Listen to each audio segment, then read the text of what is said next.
Yes, hello everyone. Merry Christmas po sa inyong lahat ng mga affiliates. Mag-remind lang po ako sa inyo na this coming 29, 30, 31 ay holiday na po.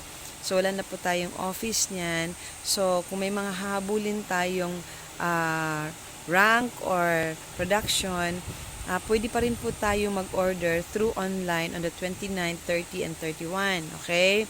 So, ang mangyari lang po is, gagamitin natin yung ating dashboard, yung link, and at the same time, yung ating cut-off sa 31 po is until 11:59 ng gabi.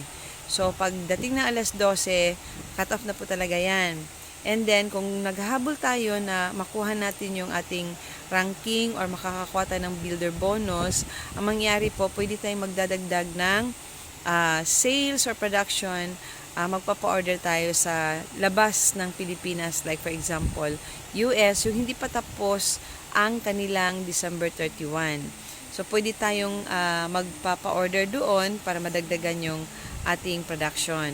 Anyway, ngayong 28, open pa po tayo. Kung meron kayong hinahabol na i-register ninyo ng mga bagong affiliates, much better kung sa 28 para maasikaso po tayo ng ating office. And at the same time, at least alam mo na napasok yung registration. Though, papasok lahat yung sa online, yun lang yung magiging total niya ay I'm not sure lang kung makikita kaagad natin yung overall production total ng mga orders natin online. But then, pasok pa rin po yun lahat.